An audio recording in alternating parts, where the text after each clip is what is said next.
Hey guys, good evening, नमस्कार, सुसंध्या। कैसे हैं आप सब लोग? तो बहुत बहुत स्वागत आप सभी लोगों का हमारे एकाग्रता के यूट्यूब चैनल पर। तो बच्चे लोगों, कैसे हैं आप लोग सब? तो हम लोग भाई मई वालों के लिए, मई 25 वाले बहुत जबरदस्त आप लोग तैयारी कर रहे हैं। संडे का दिन है आज का दिन, लेकिन आप लोग लगे हुए हो जबरदस्त तैयारी में और आपके साथ हम भी लगे हुए हैं बहुत सारी तैयारी में। तो आज का सेशन बच्चे लोगों हम लोग स्टार्ट करें उससे पहले बहुत इंपॉर्टेंट इंफॉर्मेशन आप लोगों को और आपके जो भी जूनियर्स है उनके लिए बहुत जबरदस्त वाली इंफॉर्मेशन है बच्चे लोगों। और इंफॉर्मेशन क्या है, सबसे पहले तो आपको इंफॉर्मेशन में दे देता हूं कि भाई यहाँ पे व्हाट्सएप कम्युनिटी आ चुकी है अपने सीए फाउंडेशन वालों के लिए। जी हाँ। और सीए फाउंडेशन वाले जो हैं वो इस क्यूआर कोड को स्कैन करके ज्वाइन कर सकते हैं एकाग्रता सीए की इस व्हाट्सएप कम्युनिटी को, जहां पे उनको बहुत सारी चीजें मिलने वाली हैं। डेली सेल्फ असेसमेंट मिल जाएगा, वीकली मेंटरशिप मिलेगी। उसके अलावा बच्चों को एग्जाम रिलेटेड क्वारीज पर पूरा पूरा सपोर्ट मिलने वाला है। तो अपने जूनियर्स लोगों को बोलो भाई कि चलो, हमको ऐसी फैसिलिटी नहीं मिली थी लेकिन तुम लोगों के लिए तो है, तो बिल्कुल इसको जरूर ज्वाइन करें।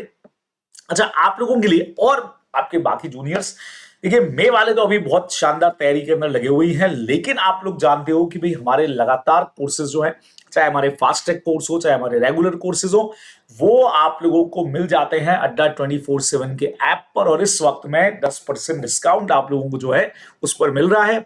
ये हमारे महापैक और महापैक प्रो की फीसेज है और बहुत रीजनेबल फीसेस आपको यहां से दिख रही है और 10% का डिस्काउंट भी आप अवेल करके इसका जोरदार वाला बेनिफिट बच्चों ले सकते हैं।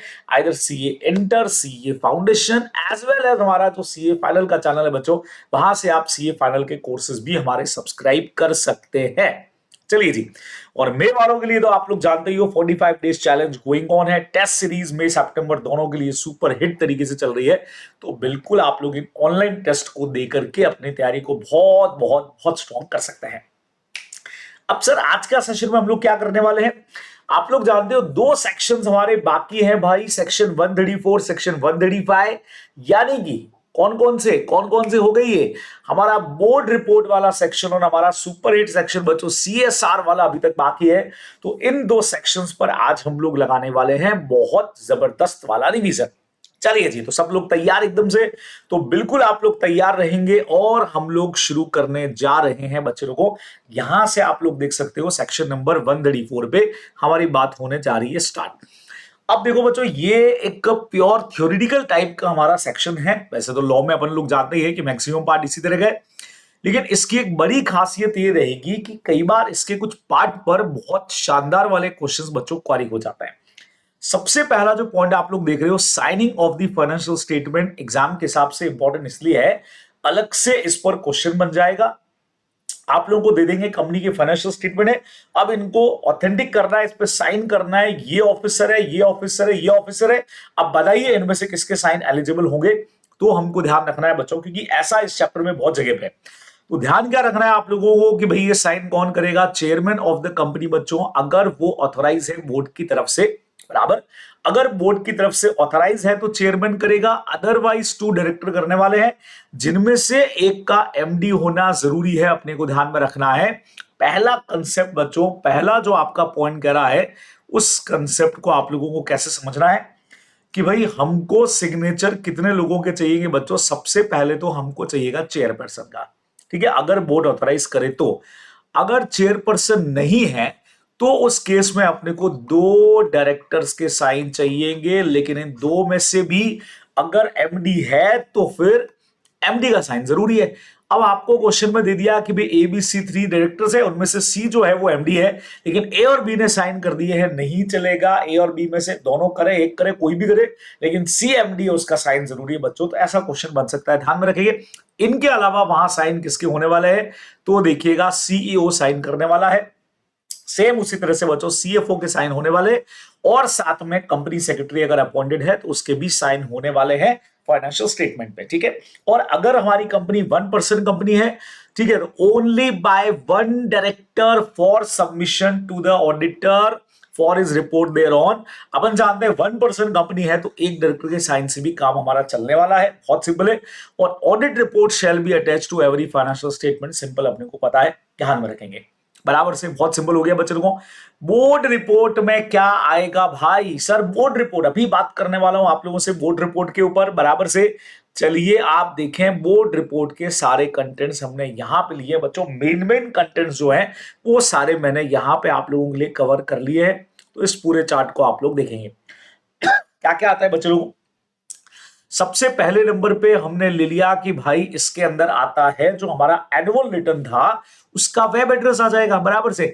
आजकल इसमें क्या होता है, पूरे एनुअल रिटर्न की जगह जहां एनुअल रिटर्न आपने दिया है उसका वेब एड्रेस डाल दो, ताकि यूजर शेयर होल्डर जो भी देखना चाहे वो उधर जाकर के बच्चों देख सकता है। ये अपने को सिंपली ध्यान में रखना चाहिए, ठीक है, बराबर, बहुत सिंपल हो गया। नाउ उसके बाद में बच्चों बोर्ड मीटिंग उस पूरे फाइनेंशियल ईयर में कितनी हुई है उसका डिटेल जाएगा। देन डायरेक्टर रेस्पॉन्सिबिलिटी स्टेटमेंट जाएगा बच्चों, इसको हम अलग से 134.5 पे अभी पढ़ने वाले हैं। ओके, बहुत सिंपल हो गया। नाउ उसके बाद में बच्चों एक डिक्लेरेशन जाएगा डायरेक्टर्स की तरफ से, यानी इंडिपेंडेंट डायरेक्टर्स की तरफ से।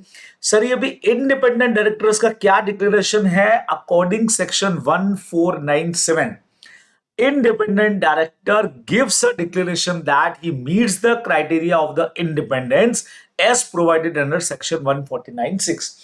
अब देखो पूरा ये सेक्शन आप लोगों के कोर्स में तो भाई है नहीं, बराबर से। ये सीए फाइनल का हमारा सेक्शन है, लेकिन आप जानते हैं जो भी इंडिपेंडेंट डायरेक्टर अपॉइंट होगा उसको एक डिक्लेरेशन करना पड़ेगा कि भैया मैं इंडिपेंडेंट हूं, बराबर, कंपनी में मेरा कोई इंटरेस्ट इन्वॉल्व नहीं है। तो वो डिक्लेरेशन बच्चों जो की जाएगी वो यहां पे आएगी, ये आप लोग ध्यान में रखने वाले हैं, ठीक है। सेम उसी तरह से कंपनी का पॉलिसी आएगा on appointment and remuneration of directors, बराबर से।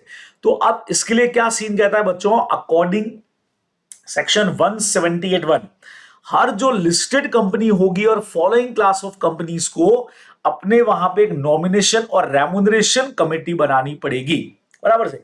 और एक्चुअल में ये जो कमेटी होती है वही फॉर्मुलेट करती है पॉलिसी अपॉइंटमेंट की और रेम्यूनरेशन की, और वो डिटेल अपन यहां पे दे रहे हैं।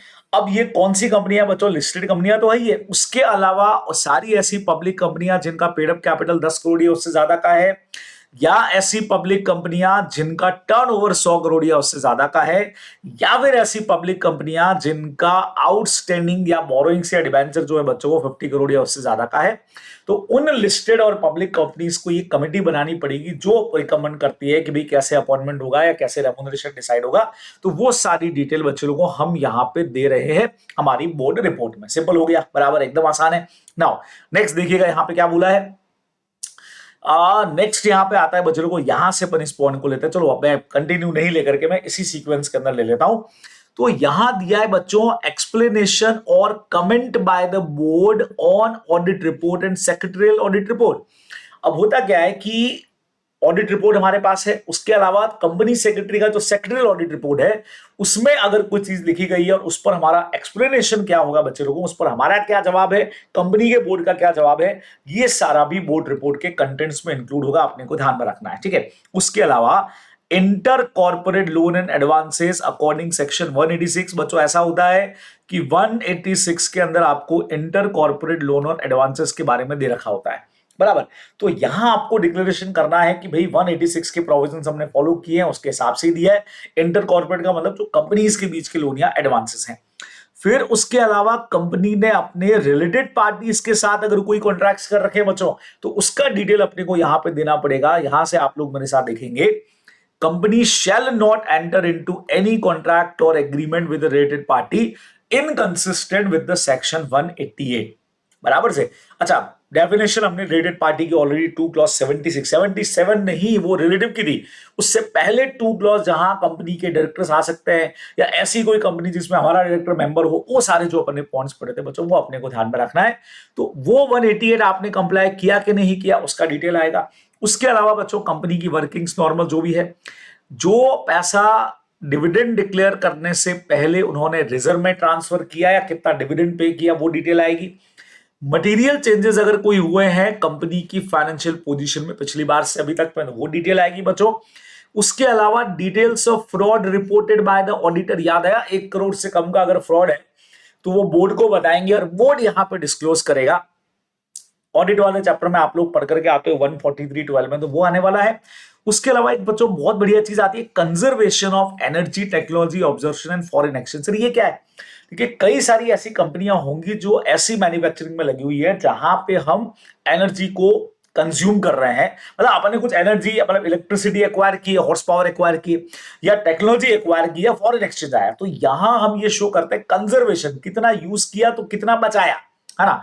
तो फॉरेन एक्सचेंज के अंदर कितना हम बचा पाए, कितना यूज किया, सेम उसी चीज को एनर्जी को लेकर के। तो एक्चुअल में यहां पे एक पूरा की पूरा कॉलम होता है जिसमें होता है कि भाई इतनी यूनिट्स आपको अवेलेबल थी, इतनी आपने यूज की, और इतनी कंजर्वेशन यानी इतना आपने बचाया। सेम टेक्नोलॉजी चूंकि फॉरेन टेक्नोलॉजी अडॉप्ट की होती है तो इतना यूज में आई, इतनी हमारी सेव में गई।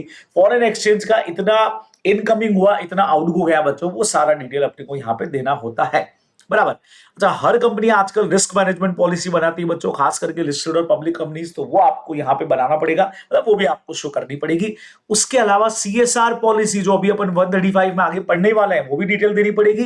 देन उसके बाद में annual evolution of performance of the board. समझिएगा, ऐसी कंपनियां जो कि लिस्टेड कंपनीज हैं या अदर पब्लिक कंपनीज बच्चों जिनका paid up share capital 25 crore या उससे ज्यादा है, यार 25 करोड़ या उससे ज्यादा है, तो उनको क्या करना पड़ेगा बच्चों, एक एनुअल इवोल्यूशन करना पड़ेगा। उसमें क्या होता है कि जैसे खुद को मार्क्स देना है भाई कि इतना हमने ढंग से काम किया कि नहीं किया, अपने आप को स्कोर देना होता है, पूरी इसकी एक पॉलिसी होती है, तो उसको कहते हैं annual evolution of performance of board. तो लिस्टेड या अदर पब्लिक कंपनी जिनका कैपिटल 25 करोड़ या उससे ज्यादा है, उनको ये इवोल्यूशन करके देना पड़ेगा बच्चों को, कि अपने को सिंपली ध्यान में रखना चाहिए, बराबर से। अच्छा, गवर्नमेंट कंपनीज में नॉर्मली या गवर्नमेंट डिपार्टमेंट्स में अगर उनका खुद का कोई इवोल्यूशन पॉलिसी बना हुआ है तो फिर ये फॉलो करने की जरूरत अपने को नहीं रहेगी अलग से, या आप लोग ध्यान में रखने वाले हो। अब और कंटेंट्स क्या क्या आएंगे बच्चों other matters of the board report में, तो इसमें कंपनी क्या फाइनेंशियल समरी आ जाता है बच्चों, हाइलाइट्स, ठीक है।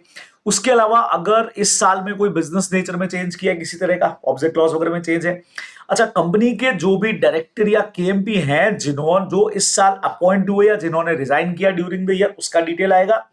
Statement regarding opinion of the board with regard to integrity, expertise and experience of independent directors appointed during the year।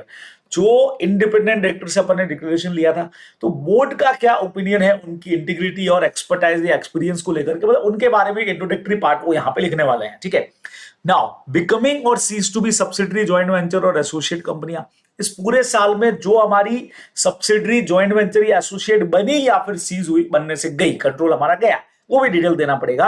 उसके अलावा डिटेल्स रिलेटिंग टू डिपॉजिट हमने जो एक्सेप्ट किए, कितने अनपेड रह गए, कितना डिफॉल्ट हुआ रीपेमेंट करने में, इंटरेस्ट रीपे करने में, तो डिपॉजिट को लेके भी बच्चों सारी डिटेल वहां पे आने वाली है, आप लोग ध्यान में रखिएगा। देखो भर भर के डिटेल है। और क्या क्या आएगा, डिटेल्स ऑफ डिपॉजिट जो आपने प्रोविजन सेक्शन के कंप्लायंस में नहीं लिए वो सारे। अच्छा, बाई चांस अगर कंपनी या ऑफिसर के अगेंस्ट में किसी तरह का कोई भी सिग्निफिकेंट या मटेरियल ऑर्डर आइदर रेगुलेटर ने पास किया, रेगुलेटर बोले तो सेबी हो गया, हमारा आरबीआई हो गया, आपने को पता है, या किसी कोर्ट या किसी ट्रिब्यूनल ने कोई भी ऑर्डर दिया बच्चों जो कंपनी के गोइंग कंसर्न स्टेटस को खतरे में डाल रहा है ना, कंपनी कहीं बैन तो नहीं हो जाएगी, कंपनी का ऑब्जेक्ट तो नहीं रुक जाएगा, कोई लाइसेंस तो कैंसिल नहीं हो जाएगा, ठीक है, कोई बड़ा लॉस, बड़ा फाइन तो नहीं भरना पड़ जाएगा जिससे कंपनी का गोइंग कंसर्न स्टेटस खतरे में आ जाए, तो वो डिटेल भी अपने को यहाँ पे देनी पड़ेगी। फिर एक बहुत जोरदार पॉइंट आता है बच्चों, details of adequacy of internal financial control. Audit में जैसा आप पढ़ते हो, कंपनी ने अपना जो इंटरनल कंट्रोल सिस्टम है, जहां कंपनी इंटरनली अपने फाइनेंस को चेक कर लेती है भी कहीं कोई मैनिपुलेशन ऑफ एंट्रीज तो नहीं हो रहा है, कहीं कोई फ्रॉड तो नहीं है, तो वो इंटरनल फाइनेंशियल कंट्रोल जो है वो एडिक्वेसी से काम कर रहा है नहीं कर रहा है। देखो दो तीन चीजें इस पर देखनी पड़ती है कि ऑपरेटिव इफेक्टिवली है कि नहीं, भाई आपने बनाया वो तो ठीक है, लेकिन एडिक्वेट है कि नहीं है, ऑपरेटिंग वो इफेक्टिवली कर रहा है कि नहीं कर रहा है, उसका डिटेल भी यहां पे देना पड़ेगा। उसके अलावा बच्चों अगर कोई कंपनी 148 में कवर है तो कॉस्ट रिकॉर्ड्स आप प्रॉपर्ली मेंटेन कर रहे हैं उसका डिटेल भी अपने को यहां पे देना पड़ेगा। नेक्स्ट पॉइंट पे चलते हैं बच्चों, क्या बोला है इन्होंने, statement that company has complied provisions relating to the constitution of internal complaints committee under the sexual harassment of workmen at workplace। देखिए सीधा सिस्टम ये हुआ कि दिल्ली गैंगरेप केस के बाद में, निर्भया कांड के बाद में गवर्नमेंट ने कुछ रूल्स इसको लेकर के बहुत स्ट्रिक्ट कर दिए कि जो भी वर्किंग प्लेस है भाई वहां पे किसी तरह का सेक्सुअल हैरेसमेंट तो नहीं हो रहा है। तो उसको लेकर के जो कमेटी बनाई गई है बच्चों, उसमें कौन सी कंप्लेंट्स आई, क्या हुआ, उसका क्या स्टेटस है, क्या आपने बनाया कि नहीं बनाई वो कमेटी, वो डिटेल अपने को यहां पे देनी पड़ेगी। उसके अलावा अगर कंपनी ने इंसॉल्वेंसी के लिए अप्लाई किया और एप्लीकेशन पेंडिंग पड़ी है, इंसॉल्वेंसी एंड बैंकरप्सी कोड, ध्यान आ गया, एमसी जिसको लुक आफ्टर करता है सीए फाउंडेशन में, आप लोग इसको पढ़ते हो, वो जो अपना इंडियन रेगुलेटरी फ्रेमवर्क वाला चैप्टर है उसके अंदर, तो वैसा अगर कोई अप्लाई किया तो वो detail of difference between amount of valuation done at the time of one time settlement and the valuation done while taking loan from bank और financial institution along with reason. बच्चों सुनना, details of difference between amount of the valuation done at the time of one time settlement and the valuation done while taking the loan। जब हमने loan लिया था उस वक्त में एसेट की जो सिक्योरिटी अपन ने रखी थी, तो उस वक्त एसेट की वैल्यू कितनी थी। अब जब हम वन टाइम सेटलमेंट कर रहे हैं, उस वक्त एसेट का वैल्यू 2 करोड़ था, 1 टाइम सेटलमेंट कर रहे हैं तो 1.5 करोड़ है या ज्यादा है, जो भी कुछ है। तो वो उसके रीजंस क्या थे, कितना चेंज हुआ है वैल्यूएशन के अंदर, लोन लिया और अब जब सेटलमेंट कर रहे हैं तो एसेट्स की वैल्यूएशन में अगर कोई चेंजेस हुए हैं तो वो चेंजेस और उसका डिटेल भी बच्चों अपने को यहाँ पे देना पड़ेगा। सिंपली आप लोग यहाँ पे ध्यान रखने वाले हैं, बराबर, बहुत क्लियर है, एकदम आसानी से काम हो जाएगा, कोई टेंशन नहीं। तो ये सारी डिटेल बच्चे लोगों बोर्ड रिपोर्ट में आती है। सर ये सारा याद करके जाना है क्या बच्चों, कुछ एक पॉइंट याद करके चले जाओ, कंटेंट्स में पूछ सकते हैं या इंटरनली इनमें से क्या हो सकता है, एमसीक्यू आ सकता है। 4 पॉइंट आपको दे देंगे और बोल देंगे बोलो ऑड इन आउट बताओ इसमें से कौन सा बोर्ड रिपोर्ट में नहीं आता है या कौन सा आता है। ऐसे क्वेश्चंस जरूर क्वारी इस पे हो सकते हैं, बाकी इससे ज्यादा मुझे नहीं लगता कि पूरा डिटेल आपसे पूछा जाए। अच्छा, बोर्ड रिपोर्ट में ऊपर एक पॉइंट आया था डायरेक्टर रिस्पॉन्सिबिलिटी स्टेटमेंट, मैं आपको बता रहा हूं इस पे हो सकता है सेपरेट क्वेश्चन पूछ लिया जाए कि यार डायरेक्टर रिस्पॉन्सिबिलिटी स्टेटमेंट क्या है, इसके बारे में डिटेल बताइए। तो डिटेल बताना पड़ेगा। आइए क्या लिखा है देखो, इसमें क्या क्या लिखना पड़ता है बच्चे लोगों डायरेक्टर्स को कि applicable accounting standard have been followed, accounting standard AS follow हुए हैं। Director had selected such accounting policies, और उन्होंने अप्लाई किया है consistently so as to give true and fair view, कि जो अकाउंटिंग पॉलिसीज हैं वो कंसिस्टेंटली अप्लाई है and financial statement are giving true and fair view. Then उसके बाद बच्चों proper and sufficient care for the maintenance and adequate accounting records, accounting records properly adequately maintain है, safeguarding आपने उनकी proper की है, बराबर। एनुअल अकाउंट्स आपने गोइंग कंसर्न बेसिस पे बनाए हैं, ये डिक्लेरेशन करना पड़ेगा। अच्छा, ऊपर जो अपन ने पढ़ा था इंटरनल फाइनेंशियल कंट्रोल, तो वो एडिक्वेट है, मैंने आपको कहा भी था, and were operating effectively in case of listed company. बच्चों इस पे फोकस कर लेना, ये लिस्टेड कंपनी को देना पड़ेगा मेनली कि भाई इंटरनल फाइनेंशियल कंट्रोल बिल्कुल एडिक्वेट है, एग्जिस्ट है, एडिक्वेट है, ऑपरेटिंग इफेक्टिवली है, ये भी अपने को देना पड़ता है बच्चे लोगों। तो ये आप सिंपली यहां पे ध्यान में रखने वाले हो। Now compliance with the provision of all applicable laws, जो हमारे ऊपर लग रहे हैं, जितने लॉज भी है, अलग अलग एक्ट लग रहे हैं, आरबी लग रहा है, सीबी लग रहा है और कोई लग रहा है, हम उन सबको प्रॉपरली कंप्लाई कर रहे हैं। ये डिटेल बच्चों अपने को यहां पे देना पड़ेगा। ये सारे आपके कंटेंट हैं बच्चों बोर्ड रिपोर्ट के। ये जो पॉइंट आया ना बोर्ड रिपोर्ट, उसके ये सारे के सारे कंटेंट थे। तो डायरेक्टर रिस्पॉन्सिबिलिटी स्टेटमेंट में बच्चों जरूर फोकस करके जाइएगा।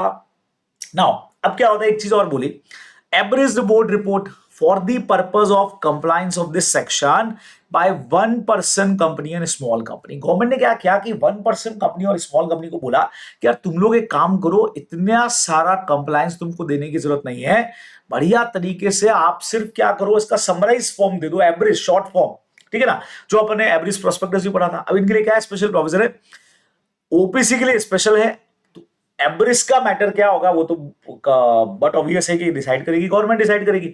ओपीसी के लिए कर दिया कि भैया ओपीसी में बोर्ड रिपोर्ट का मतलब होता है रिपोर्ट कंटेनिंग एक्सप्लेनेशन और comment by the board on every qualification, reservation और एडवर्स रिमार्क और disclaimer made by the auditor in his report. बच्चों इतने सारे कंटेंट पढ़े, उसमें से ओपीसी की बोर्ड रिपोर्ट में सिर्फ एक ही पॉइंट आएगा, और वो क्या आने वाला है, ऑडिटर ने जो कमेंट किया है, जो ओपिनियन लिखा है ऑडिट रिपोर्ट के अंदर, है ना, आएगा qualification, reservation, adverse report, disclaimer, कुछ भी, तो उस पर इनका क्या एक्सप्लेनेशन या कमेंट है वो इनकी बोर्ड रिपोर्ट में इंक्लूड होगा बच्चों ओपीसी की। ये आपको सिंपली ध्यान में रखना चाहिए। बराबर क्लियर हुआ, बात समझ में आई आप लोगों को, इनको क्या करना है, नाउ बच्चे लोगों, साइनिंग ऑन बोर्ड रिपोर्ट समझना। ऊपर आया था फाइनेंशियल स्टेटमेंट को साइन किसको करना है, इधर आ रहा है बोर्ड रिपोर्ट को साइन कौन करेगा भाई, तो चेयरपर्सन ऑफ द कंपनी, अगर उसको बोर्ड ने ऑथोराइज किया है तो। सेम ऊपर वाला पॉइंट, अगर वो ऑथोराइज नहीं है तो साइन बाय एटलीस्ट 2 डायरेक्टर्स, जिसमें से एक का एमडी होना जरूरी है, ये भी ऊपर था, है ना। अब ऊपर वाले पॉइंट में फाइनेंशियल स्टेटमेंट के साइन करने के अंदर बच्चों थोड़ा चेंज था। देखो यहां से अगर मैं आपको दिखाऊं वापस से, तो कहां गया भाई, ये तो रहा, हाँ जी ये रहा। तो इसमें क्या चेंज है बच्चों, देखो यहां फर्स्ट पॉइंट तो सेम है, लेकिन यहां साइन करने में हमारा सीओ भी है और सीएफओ भी है और कंपनी सेक्रेटरी भी है, क्योंकि वो फाइनेंशियल स्टेटमेंट, ये बोर्ड रिपोर्ट है। अब बोर्ड रिपोर्ट पे बोर्ड के अलावा तो कोई साइन करेगा नहीं, तो पहले वाले में तो डायरेक्टर वो हो गया हमारा बराबर से, कि भी चेयरमैन करे, अदरवाइज 2 डायरेक्टर 1 एमडी है तो एमडी करे। उसके अलावा बच्चों, और where a director there is 1 director, यानी ओपीसी के केस में सिर्फ एक डायरेक्टर के साइन हो जाएंगे, तो सीओ सीएफओ और कंपनी सेक्रेटरी के साइन बोर्ड रिपोर्ट पे नहीं होंगे। बोर्ड के अलावा कोई दूसरा बंदा काय को साइन करेगा, उसके क्यों साइन लेंगे अपन, ये अपने को ध्यान में रखना है। अब क्या क्या अटैचमेंट करना है इसके साथ में, क्वेश्चन पूछा जा चुका है यार, फाइनेंशियल स्टेटमेंट के साथ में अटैच क्या करोगे, तो सीएफएस तो आ ही रहा है, बोलो बोलो बोलो। और क्या क्या करना है बच्चों, नोट्स टू अकाउंट्स अगर कोई भी थे तो अटैच हो जाएंगे, उसके अलावा ऑडिटर का रिपोर्ट और बोर्ड रिपोर्ट। भाई जो हमारा फाइनेंशियल स्टेटमेंट है ना, उसमें कंपनी का आ गया, साथ में सीएफएस आ गया, उसके अलावा नोट्स टू अकाउंट्स, और साथ में क्या अटैच होगा बच्चे लोगों, उसमें अटैच हो जाएगा ऑडिटर रिपोर्ट और बोर्ड रिपोर्ट जो है वो अटैच हो जाएगा। और अगर ये सेक्शन पूरा नहीं किया तो हमेशा की तरह इस पर पनिशमेंट है। पनिशमेंट आप पढ़ने वाले हैं, जैसे मैं हर सेक्शन में बोल रहा हूं, ये आप लोगों को ध्यान में रख के जाना है। ये आपका बोर्ड रिपोर्ट का पूरा सेक्शन है, बच्चे लोगों को ध्यान में रखोगे, ठीक है। तो एक बार अपन ने रिवाइज कर लिया है क्या कुछ है, कैसे कंटेंट करने हैं, साइन कैसे होंगे, क्वेश्चन कैसा बन सकता है, किस पर क्वेश्चन बन सकता है, वो सब भी आप लोगों को मैंने बता दिया है, ठीक है। अब हमारे पास में एक बहुत शानदार वाला सेक्शन आता है, जिस पर आईसीएआई लगभग हर बार क्वेश्चन बनाई देता है, पिछली बार भी था, पूरे चांसेस हैं कि इस बार भी क्वेश्चन बने। हाँ, तरीका अलग हो सकता है, जगह अलग हो सकती है बच्चों, इतने सारे प्रोविजंस है ना, तो कहीं किधर से भी क्वेश्चन बन सकता है, लेकिन बनने के पूरे पूरे चांसेस होंगे। तो आइए सीएसआर रूल्स के ऊपर बात शुरू करते हैं। क्या बोला गया है, समझना सुनना ध्यान से। अब कॉर्पोरेट सोशल रिस्पॉन्सिबिलिटी बच्चों, मतलब हर कंपनी सोसाइटी के लिए कुछ पैसा खर्च करे। भाई पहले तो वो खर्च करती थी वॉलंटरी, अब लॉ ने कह दिया नहीं भाई, अगर तुम्हारा इतना कैपिटल है, इतना तुम्हारा नेटवर्थ या टर्नओवर या इतना प्रॉफिट है, तो कम से कम इतना सीएसआर पे खर्च करना ही चाहिए बराबर से। चलिए जी आइए पढ़ते हैं। तो हाँ बच्चों, पढ़ा पढ़ा के कई बार गर्दन की बैंड बच जाती है। चलिए जी आइए, तैयार है हम। आप लोगों के साथ भी ऐसा जरूर होता होगा, है ना, ऐसे पढ़ते पढ़ते लगता होगा यार ऐसे ऐसे ऐसे ऐसे थोड़ी एक्सरसाइज जो है वो कर ली जाए। तो चलो मैंने भी कर ली और बिल्कुल तैयार है हम सीएसआर के लिए। एप्लीकेबिलिटी ऑफ सीएसआर बच्चों किन कंपनीज पे लगता है, बहुत ध्यान से देखना। कंपनी इंक्लूडिंग इट्स होल्डिंग और सब्सिडरी, बच्चों सुनो, किस पर, कंपनी, उसकी holding company, subsidiary company, as well as अगर कोई फॉरेन कंपनी है, ब्रांच बट ऑब्वियसली यहां होगा, जो प्रोजेक्ट इंडिया में चल रहा है उन पे भी सीएसआर लगेगा। अब उसमें ये हो सकता है बच्चों, होल्डिंग सब्सिडरी एसोसिएट जो है उनकी मेनली हो गया, होल्डिंग सब्सिडरी मिलकर के पैसा खर्च कर देंगे, है ना, उनके लिए एक सिंगल लिमिट होगी, मतलब सब मिलकर पैसा अलग अलग खर्च करने की जरूरत नहीं। तो कंपनी में होल्डिंग कंपनी हो गई, सब्सिडरी कंपनीज हो गई, फॉरेन कंपनी जिसका इंडियन ब्रांच है, तो इंडियन प्रोजेक्ट के लिए बाकायदा उन पर यहां पे सीएसआर लगने वाला है। भैया इंडिया में बिजनेस कर रहे हो तो इधर पैसा खर्च करो, ठीक है। अब सबसे इंपॉर्टेंट चीज है बच्चों, आपको यह याद रखना है कि इसका एलिजिबिलिटी कितना है।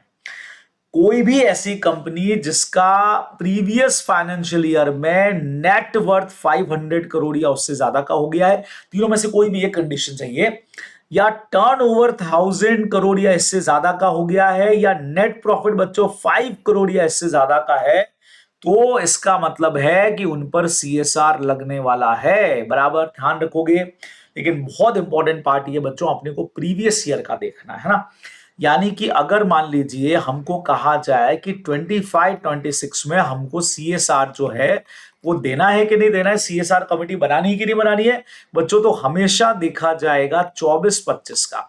कंफ्यूज करने के लिए वो आपको करंट ईयर का भी देके रखेंगे, है ना। आपको ध्यान रखना है ये करंट ईयर का जो 25-26 का, ये अगले साल 26-27 के लिए काम आएगा, लेकिन इस साल के लिए तो आपको 24-25 का ही देखना पड़ेगा। बराबर से नेटवर्थ 500 करोड़ से मोर, या फिर टर्नओवर 1000 करोड़ से ज्यादा, या फिर प्रॉफिट 5 करोड़ या उससे ज्यादा, कोई भी एक कंडीशन अगर पूरी होती है तो इसका मतलब है कि अपने को सीएसआर देना है, लेकिन देखा जाएगा प्रीवियस ईयर का, बच्चों ध्यान में रखोगे। बराबर से चलो ये पॉइंट तो अब खत्म हो गया नॉन एप्लीकेबिलिटी का, तो मैंने हटा दिया। अब आता है बच्चे लोगों, इसके लिए बनानी पड़ेगी भाई सीएसआर कमेटी। आइए सर, सीएसआर कमेटी में कौन कौन होगा बता दीजिए। तो हमने कहा ऐसा है भाई, जो सीएसआर कमेटी बनेगी उसमें कितने मेंबर्स होंगे बच्चों, सुनना, 3 और मोर डायरेक्टर्स होंगे, जिनमें से एक जो है उसका इंडिपेंडेंट डायरेक्टर होना जरूरी है। लेकिन इंडिपेंडेंट डायरेक्टर बच्चों सिर्फ लिस्टेड कंपनीज में ही होता है, ठीक है, बाकियों में तो होता नहीं है। अब हमने कहा भाई 3 होंगे, 3 और मोर भी हो सकते हैं, 3 मेनली हो गए मिनिमम, जिसमें से एक का इंडिपेंडेंट डायरेक्टर होना चाहिए। सर अगर हमारी कंपनी ऐसी हो जहां इंडिपेंडेंट डायरेक्टर है ही नहीं, तो ठीक है ना, उसके बगैर बना लो, है ना। अनलिस्टेड पब्लिक कंपनी है या ऐसी प्राइवेट कंपनी है जहां पे इंडिपेंडेंट डायरेक्टर है ही नहीं, तो shall have with CSR committee without such director, चलेगा ना, क्या दिक्कत है, उसके बगैर 3 लोगों के बना लो। तो 3 या ज्यादा चाहिए, 3 तो चाहिए, एक इंडिपेंडेंट होगा और इंडिपेंडेंट वाला नहीं है तो ओके, उसके बगैर बन जाएगी। अगर प्राइवेट कंपनी है बच्चे लोगों, तो वहां पे 2 डायरेक्टर से ही सीएसआर कमेटी बन जाएगी। बोलो बोलो बोलो। प्राइवेट कंपनी जो है उसमें 2 ही डायरेक्ट, भाई मेंबर 2, मिनिमम डायरेक्टर भी उसमें 2 ही होते हैं, तो वहां पे 2 से हमारी सीएसआर कमेटी बन जाएगी। प्राइवेट के लिए सिंपल 2 कह दिया। अब अगर फॉरेन कंपनी है तो उस केस में सीएसआर कमेटी में 2 जने होंगे बच्चों। अब ये 2 जने कौन होंगे, एक तो वो बंदा होगा, अगर आपने फॉरेन कंपनी पढ़ा हो, shall be the person जो इंडियन रेजिडेंट है, resident of India, authorise to accept document on behalf of company under section 381D। आप जानते हो जब कंपनी, फॉरेन कंपनी का हम यहां पे इनकॉर्पोरेशन, मतलब यहां पे जब रजिस्ट्रेशन वो अपना डॉक्यूमेंट सेंड करती है रजिस्ट्रार ऑफ दिल्ली को, तो इंडिया के एक पर्सन का नाम आपको देना पड़ेगा जो इंडिया में डॉक्यूमेंट्स रिसीव करने या देने के लिए ऑथोराइज पर्सन है, रिस्पॉन्सिबल भी है। तो वो जो पर्सन आपने नाम भेजा हुआ है, एक तो इस कमेटी के अंदर वो आएगा, और कौन आएगा भाई, another person shall be nominated by the foreign company, और कोई भी और जिसको फॉरेन कंपनी नॉमिनेट करे, लेकिन 2 में से एक बंदा वही होना चाहिए, पहले वाला हमारा, बराबर, जिसका नाम ऑथोराइज पर्सन की तरह से दिया है। ये आप लोग यहां पे ध्यान में रखने वाले हो। क्लियर बच्चों, एकदम परफेक्ट है, बात समझ में आ गई आप लोगों को।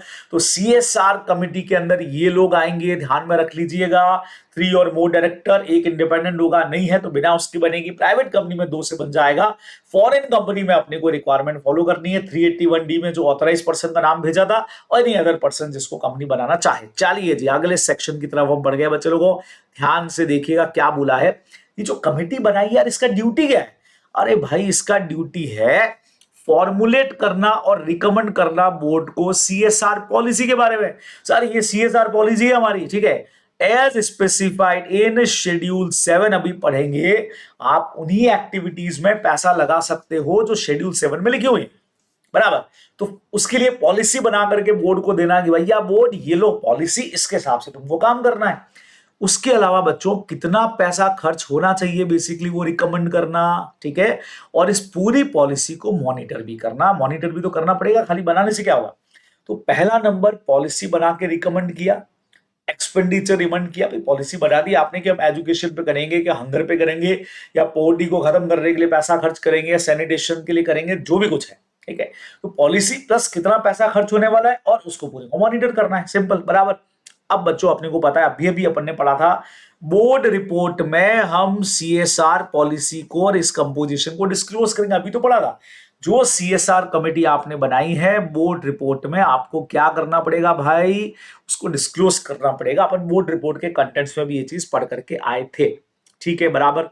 अब बच्चे लोगों को बोर्ड का क्या ड्यूटी बनता है वो यहां पे आप लोग समझिएगा मेरे साथ में। सिर्फ बोर्ड का क्या ड्यूटी है, after taking into account the recommendations made by the CSR committee, CSR committee ने अपनी रिकमेंडेशन दे दी, तो ये क्या करेगा, अप्रूव करेगा सीएसआर पॉलिसी को फॉर द कंपनी, है ना, वो अप्रूव कर देगा, ठीक है भाई, ओके। एंड डिस्क्लोज, बच्चों सुनना, and disclose content of such policy in its report, board अपनी रिपोर्ट में इंक्लूड करेगा, अभी मैंने आपको बता ही दिया। And also place in on companies website पे। अब बच्चों कंपनी की जो भी CSR पॉलिसी अप्रूव्ड होगी वो कंपनी की बोर्ड रिपोर्ट में भी आएगी और कंपनी की वेबसाइट पे भी आ जाएगी। एंश्योर दैट, क्या एंश्योर करना है? The activities are included in CSR policy of the company are undertaken by the company. जो CSR पॉलिसी आपने बनाई है वो प्रॉपर इंप्लीमेंट होनी चाहिए, उन एक्टिविटीज पे आप काम बिल्कुल कर रहे हो, ऐसा बच्चों यहां पे लिखा गया है। तो ये बोर्ड की रेस्पॉन्सिबिलिटी इसके अंदर ये बनने वाली है, ड्यूटीज ऑफ द बोर्ड। अब बच्चों एक तगड़ा पॉइंट और बनता है भाई, कंट्रीब्यूशन कितना करना है, कितना पैसा खर्च करना है। तो बच्चे लोगों को क्या बोला है देखना, the company shell spend every financial year, जब आपके ऊपर एप्लीकेबल हो गया है, at least 2% of the average net profit of the last 3 years। और जो पिछले 3 सालों का जो भी आपको एवरेज नेट प्रॉफिट आया, 2 साल हुए हैं तो 2 का निकालोगे, 1 हुआ है तो 1 का निकालोगे। पहला साल ही है तो अपन पता ही नहीं कर पाएंगे कि एप्लीकेबल करना है कि नहीं करना है ना। तो पिछले 3 सालों का एवरेज प्रॉफिट निकालेंगे, पिछले 3 साल के जो भी प्रॉफिट दे रखे हैं उसका एवरेज निकालोगे, और उस एवरेज का कम से कम आपको 2%। तो कई बार स्टूडेंट गलती क्या करता है, पिछले 3 साल के प्रॉफिट का एवरेज निकाल के अमाउंट लिख देता है इतना खर्च करना है। जी नहीं, पिछले 3 साल में प्रॉफिट दिया 1 लाख, 2 लाख, 3 लाख, तो उसका एवरेज निकाल लीजिए, तो 2 लाख आया, उसका 2% आपको खर्च करना है बच्चे लोगों, मिनिमम खर्च करना है, मैक्सिमम की कोई लिमिट नहीं है। ये अपने को ध्यान में रखना चाहिए। बोलो ठीक है, आप सुनना आगे। कंपनी क्या करेगी, company shall give preference to the local area and areas around it. Company ज्यादा फोकस करेगी कि यार पैसा इधर उधर नहीं देकर के हमारे जो लोकल एरियाज है ना भाई, उस लोकल एरियाज में ज्यादा खर्च करना है। व्हेन इट ऑपरेट, जहां पे वो ऑपरेट कर रही है उधर अपने को पैसा खर्च करने को रहेगा। या आप लोग ध्यान में रखेंगे ना, लोकल एरिया के अंदर पैसा खर्च होगा बच्चों, ये ध्यान में रखने वाले, लोकल लोकल लोकल एरिया में। यस सर, लोकल एरिया में पैसा खर्च कर देंगे, ओके बढ़िया बात है। If the company fails to pay such amount, बच्चों अगर कंपनी पैसा नहीं खर्च कर पाती, ध्यान से समझना, ठीक है, तो board shall in its report बच्चों स्पेसिफाई करेगी उसके reason for not spending the amount, कि आप क्यों नहीं खर्च कर पाए, उसके रीजन देने पड़ते हैं आपको बोर्ड रिपोर्ट के अंदर कि भाई ये पैसा हम क्यों नहीं खर्च कर पाए। पहले इसके लिए पेनल्टी थी, आजकल पेनल्टी नहीं है, बस आपको रीजन डिस्क्लोज करने पड़ेंगे कि आपने वो पैसा जो है वो खर्च क्यों नहीं किया। आगे सुनिएगा। अब बाय चांस कंपनी ने एक्सेस पैसा खर्च कर दिया बच्चों, where spend an amount in excess of the requirement provided. जैसे सपोज करो कि हमने जो 2% के हिसाब से निकाला था बच्चों, उसके हिसाब से ऐसा हुआ, एग्जांपल देता हूं मैं आपको, उसके हिसाब से आया कि भैया 4 लाख रुपीस इनको खर्च करने थे उस साल में, यानी करीबन आप समझो कि यार 25-26 में इनको 4 लाख खर्च करने थे, लेकिन एक्चुअल में इन्होंने खर्च जो है वो 4 की जगह बच्चों 6 लाख कर दिया। एक्चुअल खर्चा इन्होंने 6 लाख का कर दिया है, ठीक है, 2 लाख एक्स्ट्रा ही की, एक्सेस अमाउंट। अब बच्चों अगले साल फिर CSR इनको बनाना पड़ेगा, 26-27 मतलब अगले साल फिर CSR की रिक्वायरमेंट आ गई, और अगले साल CSR में बच्चों अमाउंट निकल करके आया 5 लाख। तो ये क्या कर सकते हैं, पिछले साल जो 2 लाख एक्सेस खर्च किया था 4 की जगह 6, वो यहां से बच्चों सेट ऑफ चाहे तो कर सकते हैं कि यार 2 लाख तो हम ऑलरेडी खर्चा कर चुके हैं, तो इस साल हम खाली 3 लाख ही खर्च करें तो हमारा काम चल जाएगा। आप करना चाहो तो ज्यादा करो, मना नहीं है, लेकिन इस तरीके से आपको सेट ऑफ मिल जाएगा एक्सेस अमाउंट का। ये इस पॉइंट का मीनिंग है बच्चों। ये देखो क्या बोला है, सच एक्सेस अमाउंट जो भी है may be set off against the requirement to spend under section 135, और ये सेट ऑफ आपको कितने साल तक मिल सकता है बच्चों, up to immediate succeeding 3 financial year तक आपको ये सेट ऑफ मिल सकता है। सिर्फ 3 साल का मतलब क्या हुआ, सोचो 2 लाख रुपया बच्चों आपने एक्स्ट्रा खर्च कर दिया है। अब इसी एग्जाम्पल को मैं ऐसे सेट कर देता हूं, थोड़ा चेंज कर देता हूं कि भाई 2 लाख रुपया एक्चुअल में आपने 25-26 के अंदर जो खर्च किया ना, तो 2 लाख आपने एक्सेस में खर्च किया। अब इसको आगे 3 साल तक आप राइट ऑफ कर सकते हो, कैसे बताता हूं। अगले साल ऐसा हुआ बच्चों, CSR की रिक्वायरमेंट 50,000 की आई, मान लो 26-27 में, ठीक है, तो आपने क्या किया, यही 2 लाख में से 50,000 एडजस्ट मान लिए, और इस साल एक भी पैसा CSR पे खर्च नहीं किया, समझ गए। उसके अगले साल बच्चों फिर से 50,000 की रिक्वायरमेंट आई, फिर आपने 50,000 यहां से सेट ऑफ कर लिए, उस साल एक भी पैसा खर्च करने की जरूरत नहीं है। फिर अगले साल मान लेता हूं मैं कि 75,000 की रिक्वायरमेंट आई, आपने 75,000 खर्च कर लिए, यहीं से अभी तो एडजस्ट हो जाएंगे, क्योंकि अभी यहां पे बच्चों 50-50 का बैलेंस लेने के बाद भी एक पड़ा था, आपने सेट ऑफ कर लिए। अब हमने कहा सर अभी भी एक्सेस के 25,000 बच गए, इनका अब कुछ नहीं होगा बच्चों, ये हम फंड्स में अभी बताऊंगा, फंड्स में ट्रांसफर करके खत्म करेंगे। ट्रांसफर किया सॉरी, खर्च तो कर ही चुके हैं ना, पर इसका कुछ नहीं होगा, क्योंकि अगले 3 साल तक ही आप ये कैरिड फॉरवर्ड का बेनिफिट ले सकते थे। ये अपने को इस पॉइंट में ध्यान में रखना चाहिए, है ना। तो ये इसका मतलब हो गया। क्लियर बच्चों की क्या होता है एक्सेस अमाउंट को सेट ऑफ करना, ये आप लोग यहाँ पे ध्यान में रखने वाले हो। चलिए आगे बढ़ते हैं, अगले हमारे चार्ट पर चलते हैं बच्चे लोगों। चलिए अब एक बहुत तगड़ा पॉइंट आता है बच्चों, अनस्पेंड सीएसआर अकाउंट। अब ये क्या चीज होती है, अगर आपका ऑनगोइंग प्रोजेक्ट है, ऐसा लग रहा है कि आपका प्रोजेक्ट कुछ और सालों तक, अभी 2-3 साल, 3 साल इसमें मैक्सिमम होते चलेगा, तो फिर एक अकाउंट यहां बना लिया जाता है। और देखो उसमें क्या होता है, मैं आपको सारी चीजें बताने जा रहा हूं, ध्यान से समझिएगा, इस पूरे के पूरे कंसेप्ट को बहुत अच्छे से समझिएगा। नाम से पता लग रहा है जैसे वहां अपना अनपेड डिविडेंड अकाउंट था, वैसे यहां पे आ गया हमारा अनस्पेंड सीएसआर अकाउंट। तो समझना, unspent CSR account shall be transferred by the company within a period of 30 days from the end of the financial year to unspent CSR account maintained in schedule bank। बच्चों सुनो, अब अनस्पेंड CSR account जो भी है shall be transfer by the company with in a period of 30 days. अब एक minute इसमें सुनिएगा, यहां पे हमारा एक पॉइंट है, वो कहां गया भाई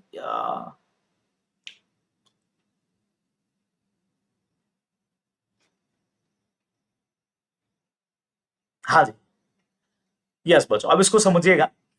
अनस्पेंड CSR account shall be transfer by the company within a period of 30 days from the end of financial year to unspent CSR account maintained in schedule bank।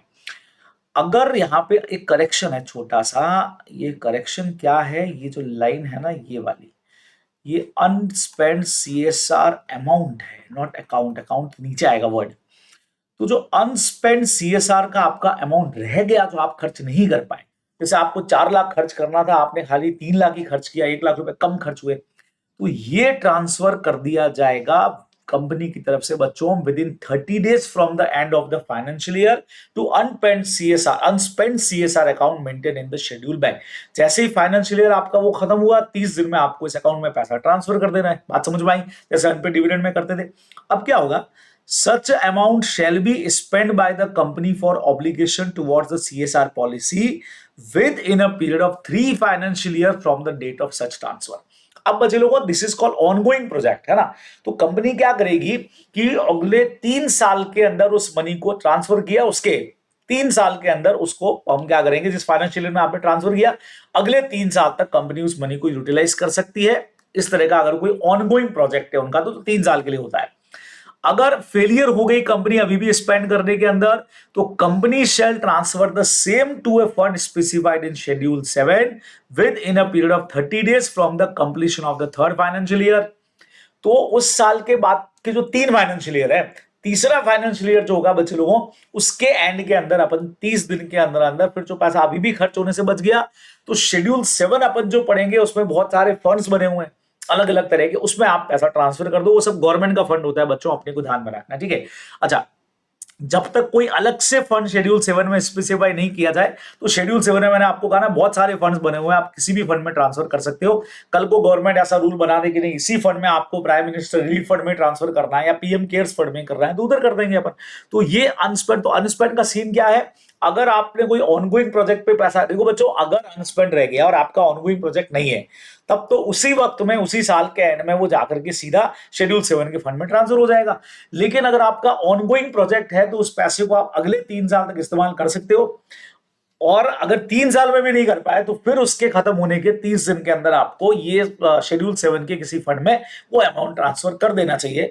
सीधी सी हमारी रिक्वायरमेंट है, ठीक है बच्चों, बात समझ में आ गई, एकदम क्लियर है। नाउ इफ अ कंपनी ने अगर क्या किया बच्चे लोगों, if a company default in complying with the provision of subsection 5 और 6, अगर आपने ये अनस्पेंड वाले फॉलो नहीं किए, तो ये कंपनी के अगेंस्ट में पेनल्टी लगने वाली है बच्चे लोगों। पेनल्टी प्रोविजन आप लोग खुद पढ़ेंगे, जैसा मैंने कहा था एग्जाम टाइम में आपको रिवाइज करके जाना है कि यार इतना पेनल्टी इनके अगेंस्ट में जो है वो लगने वाला है, बराबर से तो पेनल्टी आप पढ़ोगे।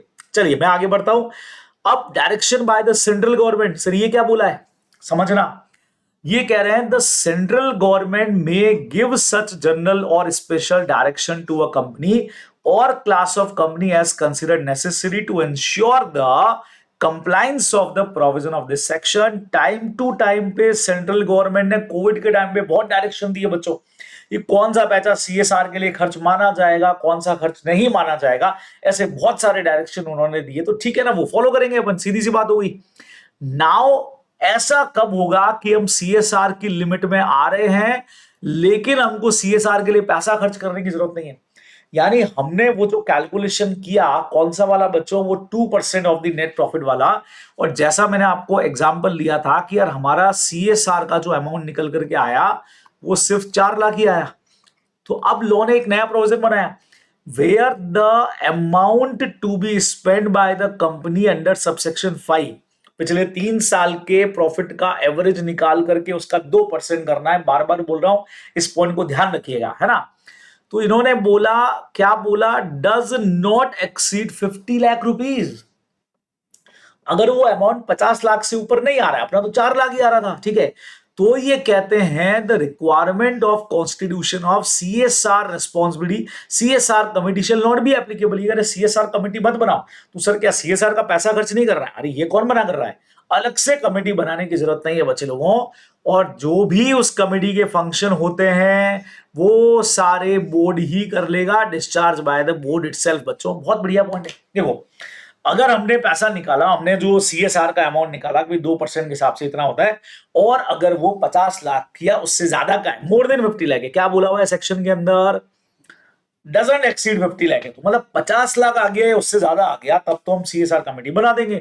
और अगर 50 लाख से कम है तो अलग से सीएसआर कमेटी क्यों बनाया भाई? बोर्ड खुद ही खर्च कर देगा, बोर्ड खुद ही रेस्पॉन्सिबिलिटी लेकर के बोर्ड खुद ही पैसा खर्च कर देगा, अलग से हमको सीएसआर कमेटी की जरूरत नहीं है। ये आपको इधर ध्यान में रखना है। बराबर बराबर बराबर बच्चों, एकदम क्लियर है। बहुत सिंपल बहुत सिंपल बहुत सिंपल, फटाफट से आगे आ जाओ, काफी चीजें अभी अपने को पढ़नी है, जल्दी जल्दी जल्दी जल्दी।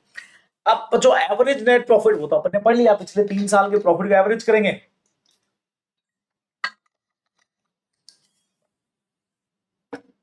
लेकिन कैलकुलेट कैसे होगा? तो ये कह रहे हैं एवरेज नेट प्रॉफिट के लिए जो प्रॉफिट निकालोगे वो वैसे ही निकालना जैसे कंपनीज एक्ट के सेक्शन 198 में निकाला जाता है, ठीक है। एक बढ़िया चीज है बच्चों, अगर क्वेश्चन में आपको नेट प्रॉफिट बिफोर टैक्स दिया जाए या नेट प्रॉफिट आफ्टर टैक्स दिया जाए, तो हमेशा ध्यान रखिएगा बिफोर टैक्स वाला ही यूज करना, न कि आफ्टर टैक्स वाला। बराबर, बहुत सिंपल रूल बता रहा हूं। एक आध जगह ऐसा क्वेश्चन आ चुका है, आपको कंफ्यूज कर सकते हैं, तो बिफोर टैक्स वाला जो है वही हम यहां पे इस्तेमाल करेंगे, न कि आफ्टर। कई लोगों को लगता है आफ्टर वाला इस्तेमाल कर लो, जी नहीं, बिफोर वाला इस्तेमाल होगा। ये आप लोग यहाँ पे ध्यान में रखने वाले हो। क्लियर, एकदम से बढ़िया, कोई टेंशन नहीं है। चलो आगे बात करते हैं। जब भी ये नेट प्रॉफिट कैलकुलेट करोगे, इसमें any profit arising from any overseas branch, बच्चों सुनना, any profit arising from overseas branch, ठीक है, और branch of the company were operated as separate company और अदरवाइज, ठीक है। नेट प्रॉफिट में जो नेट प्रॉफिट कैलकुलेशन हम करेंगे उसमें शामिल नहीं होगा। अगर ओवरसीज ब्रांच से कोई भी पैसा रिसीव हुआ है, कोई भी प्रॉफिट आया बच्चों, फॉरेन की किसी ब्रांच से आया, ओवरसीज ब्रांच से, तो उसको हम जो सेपरेट कंपनी की तरह से ट्रीट हो रही है, उसका प्रॉफिट या हम शामिल नहीं करेंगे। उसके अलावा एक बहुत अच्छा पॉइंट दिया है, मैं एक्सप्लेन करता हूं आपको। Any dividend receive from other company in India which are covered under any complying with the provision of section 135। Sir क्या मतलब हो गया इसका, समझो। सपोज करो कि हमारी कंपनी जो है वो हो गई बच्चों, कंपनी का नाम है ए लिमिटेड, ठीक है। अब हमारे कुछ प्रॉफिट्स हुए, यहां पे मान लो ये हमारे 5 करोड़ के प्रॉफिट है, प्लस बच्चे लोगों ऐसा है कि 50 लाख का हमको मिला है डिविडेंड, ठीक है। ये भी हमारी इनकम है, तो टोटल 5 करोड़ 50 लाख हो रही है। अब ये डिविडेंड हमको एक दूसरी इंडियन कंपनी से मिला है जो है बी लिमिटेड, ठीक है। अब बी लिमिटेड ऐसी कंपनी है जिस पर भी सीएसआर लगता है, इस पे भी सीएसआर एप्लीकेबल है उस साल। तो अगर उस पे भी सीएसआर एप्लीकेबल है तो बी लिमिटेड से जो हमको डिविडेंड मिला है वो हमारे नेट प्रॉफिट में शामिल नहीं होगा, और हम नेट प्रॉफिट सिर्फ 5 करोड़ का लेके उस पर ही आगे क्वेश्चन करेंगे, वो एवरेज निकाल करके 2% जो अपने को करना है, इस 50 लाख को हम इंक्लूड करने वाले नहीं है। ये इस पॉइंट का मीनिंग है जो आप लोग ध्यान में रखने वाले हो। क्या कहते हो बच्चों? एकदम आसान पॉइंट है, बहुत इजीली कर लोगे। ठीक है, आगे बढ़ जाऊं फटाफट से। तो देखो, इंप्लीमेंटेशन ऑफ सीएसआर एक्टिविटीज का बहुत प्यारा तरीका आपको दिया है कि यार अब ये पैसा हमने सोच तो लिया, लेकिन भाई सवाल ये आया कि आखिर ये पैसा अपने को खर्च करना कैसे है ना। तो आइए अपन इस पैसे को खर्च करने का तरीका देख लेते हैं बहुत फटाफट से। बहुत सिंपल है बच्चे लोगों, पैसा खर्च कैसे होगा तो मेरे साथ में देखना। बहुत आसान आसान पॉइंट है, बहुत इजीली आपको समझ में आएंगे। तो हमने कहा कि सबसे पहला तरीका है ओन पर्सनल। सर मतलब क्या हुआ? भाई खुद का ही कोई कमेटी वमेटी बना लो, खुद की ही कोई कंपनी वंपनी बना करके वहीं से पैसा खर्च कर लो ना। कौन मना करता है? देखो, ओन पर्सनल का मतलब company establish under section 8 of the act, और रजिस्टर्ड ट्रस्ट और registered society establish bye a company either singly या अलोंग विद अदर कंपनी। हम क्या करें कि खुद ही या तो सेक्शन 8 कंपनी ओपन कर ले, या कोई ट्रस्ट बना ले, या कोई सोसाइटी बना ले, हम और ऐसी और कोई कंपनी जिस पर सीएसआर लग रहा है मिल करके बना ले और उसके थ्रू खर्च कर रहे हैं। पहला ऑप्शन तो ये होगा, हमारा खुद का ही एक बन जाए, जैसे टाटा वाटा सबने कर रखा है ना। चाहे फिर वो टाटा फाउंडेशन हो, चाहे रिलायंस फाउंडेशन हो, चाहे इन्फोसिस फाउंडेशन हो, सबने खुद का ही बना रखा है, पैसा खर्च करते हैं। सबने रजिस्टर्ड ट्रस्ट या सोसाइटी या सेक्शन 8 कंपनी बना रखी है। दूसरा तरीका, a company established under section 8 of the act or a registered trust or a registered society established by the CG और SG या और कोई भी पार्लियामेंट्री अथॉरिटी के अंदर बनी हुई है। ठीक है ना भाई, हम नहीं बनाए तो सेंट्रल या स्टेट गवर्नमेंट का अगर कोई ट्रस्ट सोसाइटी या कंपनी बनी हुई है, उनका ही ऑथोराइज, उससे पैसा खर्च करवा लें। ठीक है, ऐसा भी हम कर सकते हैं। या फिर और एक काम कर सकते हैं, और ही किसी से करवाएं। अगर if the board of a company decided to under CSR activity, पहले से बनी हुई, ना हमारी है ना गवर्नमेंट की है, और कोई सेक्शन 8 कंपनी ट्रस्ट या सोसाइटी को काम देना चाह रहे हैं, तो हमको देख लेना चाहिए कि उसका पिछले 3 साल का गुड ट्रैक रिकॉर्ड हो। जिस प्रोजेक्ट पे हम पैसा खर्च करना चाह रहे हैं उसी प्रोजेक्ट पे वो काम कर रही है, और पिछले 3 साल का उसका एक अच्छा ट्रैक रिकॉर्ड है, बढ़िया ट्रैक रिकॉर्ड है, जोरदार वाला, अच्छा काम किया है वो, ठीक है ना, उसके थ्रू पैसा खर्च करवा लो, कहां दिक्कत हो रही है। ठीक है, नाउ बहुत इंपॉर्टेंट पॉइंट पे क्वेश्चन बनता है बच्चों, the board shall ensure that the administrative overhead shall not exceed 5% of CSR expenditure of company for financial year। बहुत इंपॉर्टेंट है सर, इसका मतलब क्या है? अब आप देखो, सीएसआर पे पैसा खर्च करने के लिए अपने को एडमिनिस्ट्रेटिव कॉस्ट तो देनी पड़ेगी। भाई ये प्रोजेक्ट बनेंगे, ये बनेंगे तो कुछ ना कुछ खर्चा तो होगा कि नहीं होगा, एडमिनिस्ट्रेशन का खर्चा होगा।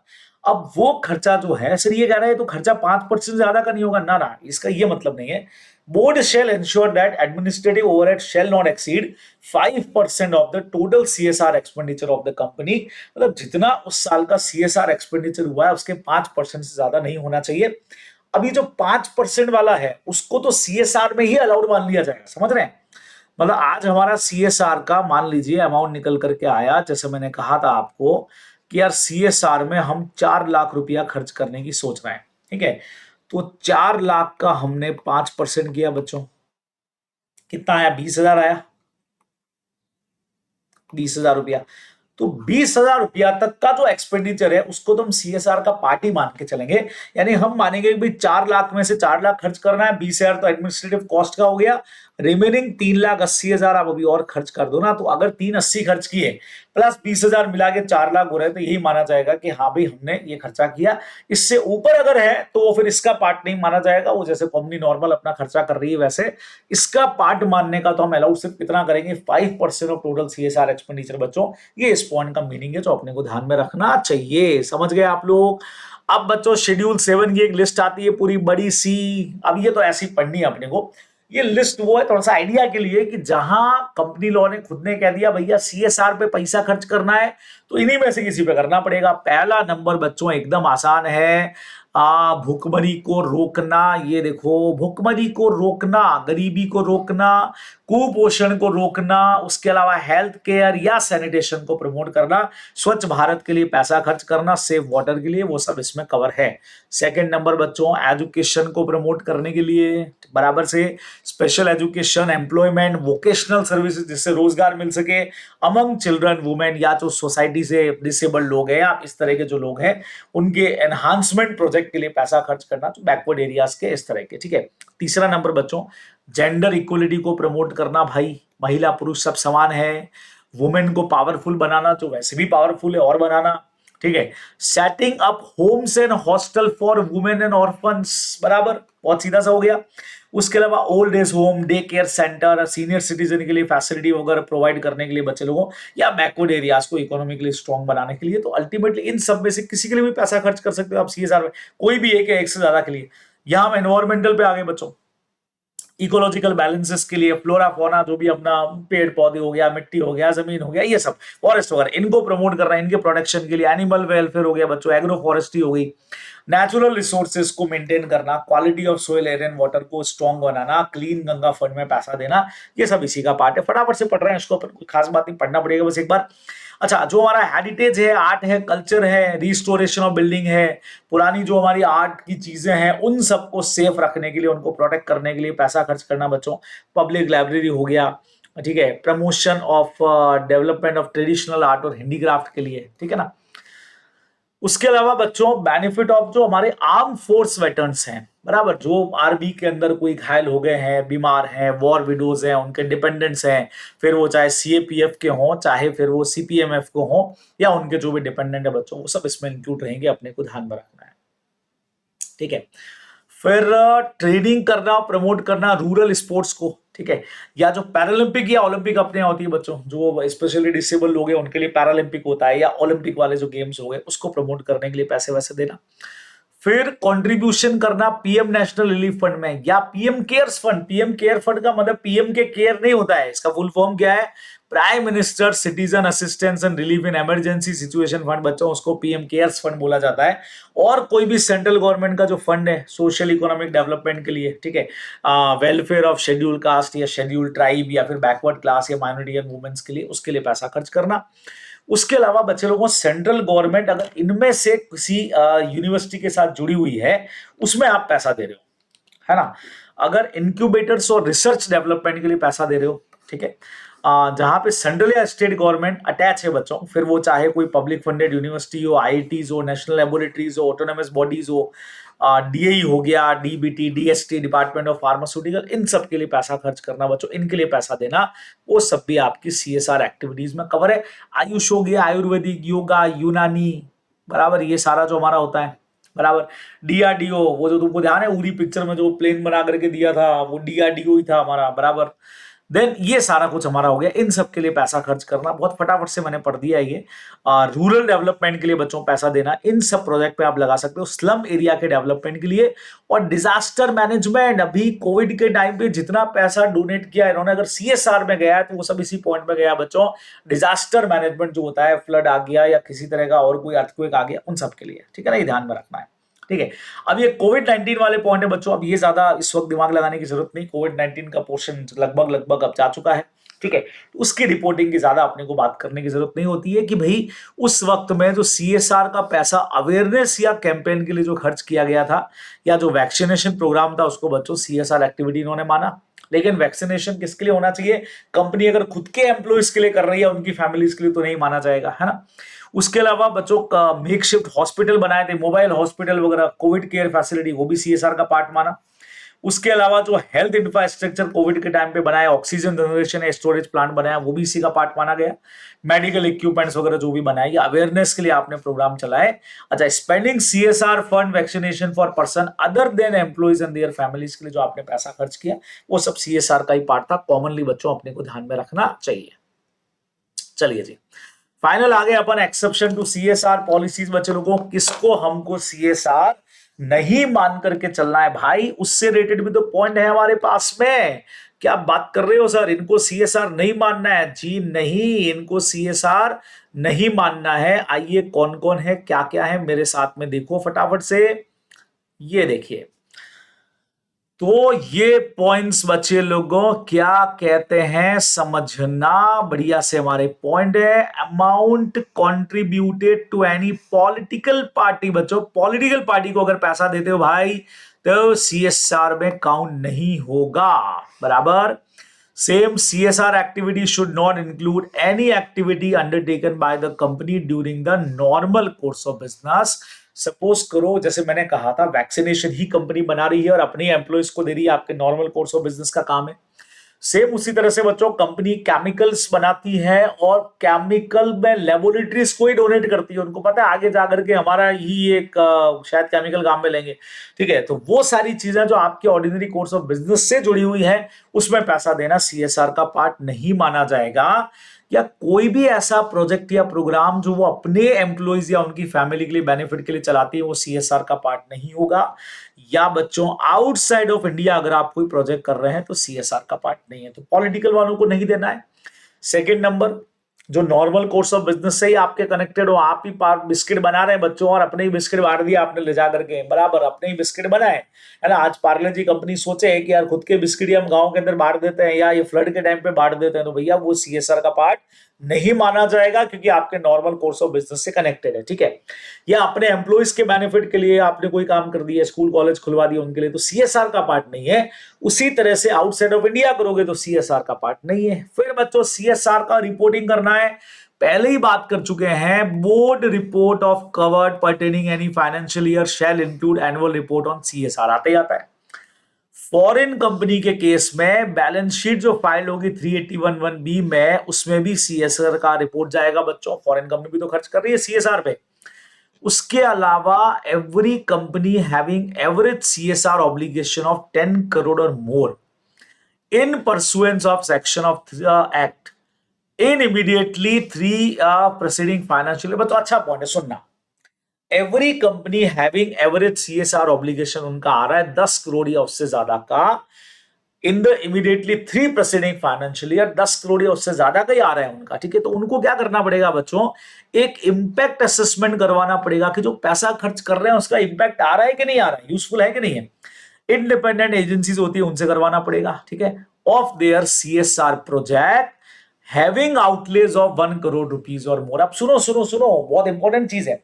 सबसे पहले तो ये रूल कौन सी कंपनीज पर किनको करवाना चाहिए ये असेसमेंट, जिनका सीएसआर ऑब्लिगेशन 10 करोड़ या बच्चों उससे ज्यादा जा रहा है लास्ट 3 इयर्स में, ठीक है भाई। हमने एक कंपनी को पकड़ लिया भैया ए लिमिटेड, आपका जो सीएसआर है वो 10 करोड़ से ऊपर का है। अच्छा, तो क्या हमारे सारे प्रोजेक्ट का असेसमेंट करोगे? ना मुन्ना, नाम उस प्रोजेक्ट का करेंगे जिस पर 1 करोड़ या ज्यादा का खर्च हुआ है, मतलब 1 करोड़ या उससे ज्यादा का जो प्रोजेक्ट है, उससे कम वाले प्रोजेक्ट को नहीं देखेंगे। तो अप्लाई किस पे होगा? 10 करोड़ या उससे ज्यादा जिसका सीएसआर बन रहा है। लेकिन उनके प्रोजेक्ट कौन से देखेंगे? अब उनके प्रोजेक्ट कोई 50 लाख का भी चल रहा है, 40 लाख का भी चल रहा है, वो नहीं देख रहे हैं। वो प्रोजेक्ट जो 1 करोड़ या उससे ज्यादा का है और साथ में जिसको कंप्लीट हुए 1 साल हो चुका है, which have been completed not less than 1 year before undertaking the impact study, यानी क्योंकि तभी इम्पैक्ट आ पाएगा। which have been completed not less than 1 year, मतलब जिनको खत्म हुए कम से कम 1 ईयर और मोर हो चुका है बच्चों, 1 साल या उससे ज्यादा फिनिश हुए हो चुका है। अभी 2-3 महीने पहले हुए हैं, तो अब 1 करोड़ से ऊपर खर्च तो किया है उस प्रोजेक्ट पे, लेकिन अभी 6 महीने पहले ही खर्च किया हमने, तो उसका इम्पैक्ट असेसमेंट अपने को नहीं करवाना है। तो तीनों कंडीशंस पूरी करनी पड़ेगी, ध्यान रखोगे, ठीक है। क्लियर हो गया। इम्पैक्ट असेसमेंट की रिपोर्ट जो है वो board place before the board और then annual report on CSR में अपन उसको इंक्लूड भी कर देंगे। एकदम आखिरी पॉइंट बच्चे लोगों सुन लो। अच्छा, ये वाला कौन सा है, इस पे खर्चा कितना करना है भाई सीएसआर असेसमेंट पे? A company undertaking impact assessment may book the expenditure towards CSR for that financial year, which shall not exceed 5% of CSR expenditure for the financial year or 50 lakh, whichever is less। बच्चों, impact assessment का खर्चा भी CSR मान लिया जाएगा जैसे अपन पहले कर रहे थे बराबर से, लेकिन वो वही सीएसआर एक्सपेंडिचर के 5 लाख 5% या 50 लाख में से जो भी कम हो उतना ही होगा, ये ध्यान में रखना है। और फाइनली बच्चे लोगों, लास्ट पॉइंट क्या आया? The board of directors of the company shall mandatorily disclose the composition of CSR committee and CSR policy and project approved by the board on their website, if any, for the public access। तो मैंडेटली हम क्या करेंगे, जो भी CSR committee का composition है, CSR policy जो हमारे प्रोजेक्ट है, वो कंपनी क्या करेगी, अपनी वेबसाइट पर भी डालेगी ताकि पब्लिक एक्सेस में रहे कि हाँ भाई इतना पैसा हमारा सीएसआर पे खर्च हो रहा है। ये हमको मेनली ध्यान में रखना चाहिए। ये आपका पूरा सीएसआर का कंसेप्ट यहां आकर के हो जाएगा कंप्लीट। तो आज का जो हमारा सेशन है बच्चों, दो चीजें हमने उसके अंदर की हैं, सेक्शन 134 एंड 135। होप सो कि सारे प्रोविजन आपके लिए इस 1 घंटे में बढ़िया तरीके से रिवाइज हो गए होंगे। ठीक है, अब इन दिनों में मैं लगातार मॉडल टेस्ट पेपर ले रहा हूं बच्चों। एमसीक्यूज हम लोग सारे सॉल्व कर चुके हैं, 35 एमसीक्यूज जो आईसीएल ने केस बेस निकाले, बीच में हमने कुछ जनरल एमसीक्यूज लिए। इन दिनों में मॉडल टेस्ट पेपर चल रहा है और बच्चों 4 पेपर हम लोग मॉडल टेस्ट पेपर के सॉल्व कर चुके हैं। आगे आने वाले सेशंस में 4 क्या 5 कर चुके हैं भाई, अभी 3 अपने और बाकी हैं। तो आप आगे आने वाले सेशंस में मेरे साथ वो करने वाले हैं। डेली जुड़िएगा बच्चों ताकि हम इसको कवर कर पाए। अब अगला जो हमारा रिवीजन लेक्चर होने वाला है भाई, वो अगला रिवीजन लेक्चर कौन सा होने वाला है? अगला रिवीजन लेक्चर हमारा होगा ऑडिट एंड ऑडिटर वाला बच्चों, जो होने वाला है बुधवार को। जी हाँ बिल्कुल, बुधवार को होने वाले, वेडनेसडे को होगा। वही अपना टाइमिंग जो है रिवीजन वाला, रात को 9 बजे से लगा करके 11 बजे तक बुधवार को होने वाला है। उसमें आप ऑडिट वाले चैप्टर के लिए मेरे साथ में जुड़ सकते हैं। बढ़िया तरीके से हम उसको रिवाइज करने वाले हैं। चलिए जी, तो ये सारी बात थी बच्चों। अगर पसंद आता है लेक्चर, कम टाइम में बढ़िया रिवाइज हमने कर लिया है, तो लाइक का बटन दबाओगे और अपने दोस्तों के साथ में शेयर करोगे, चैनल को सब्सक्राइब जरूर करोगे। चलिए, तो मैं आपका दोस्त एडवोकेट जयेश भंडारी इजाजत दीजिए बच्चे लोगों, फिर आप लोगों से मुलाकात होगी। Bye bye.